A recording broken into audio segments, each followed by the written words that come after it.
Today we will be talking about the water cycle. We are going to be talking about what the water cycle is, how this information is useful, and how it relates to us and how we use it. The water cycle consists of 9 stages, which we'll be talking about today in this lesson. Evaporation is when water turns from liquid to gas. This happens when water heats up and turns into vapor. An example of this from real life would be when there's a puddle on the ground and the sun shines on it, so the warmness from the sun turns the liquid water in the puddle to gas in the form of vapor. Next we have condensation, which is when water changes from a gas to a liquid.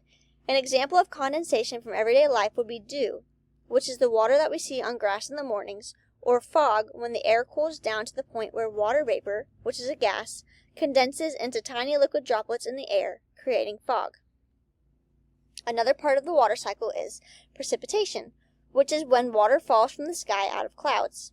Precipitation can come in the form of rain, snow, or hail. They are all forms of water, but rain is the liquid form while snow and hail are more solid forms of water. Precipitation is when any form of water falls from the sky. Next we have interception. Interception is a part of the water cycle where there's an interruption between the movement of water and the chain of transportation events leading to streams. An example of this in real life, as we see in this picture, is when trees, leaves, or other materials are in between the precipitation of the rain from the clouds and the ground or a water source. Next we have infiltration, which is the soaking of water into the Earth's surface.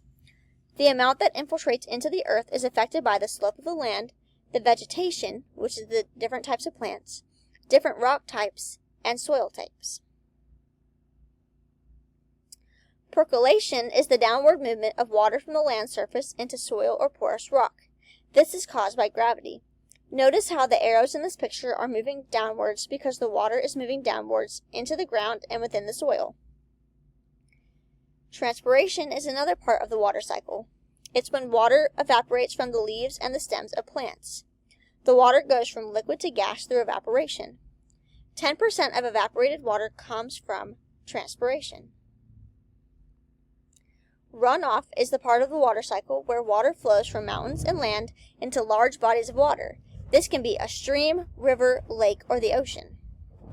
Storage is another part of the water cycle where water is stored on Earth, whether it's in the atmosphere as gas, on Earth's surface, in large bodies of water, or in the form of ice such as glaciers, or underground, which is in the soil, in cracks of rock, and other areas such as this. All this information we learned today is important to know because we know how Earth replenishes itself of water every day, and we know where rain and other precipitation comes from and how it's possible. Now we can determine why different parts of the water cycle occur and how we see them in everyday life. This relates to us and how we use the water cycle because it impacts the water we drink and use every day, along with impacting different ecosystems throughout the earth. Last but not least, we have a picture of the water cycle. The water cycle is called a cycle because it's ever-going and everlasting to ensure water is replenished in the earth. It's also called a cycle because each phase affects another phase.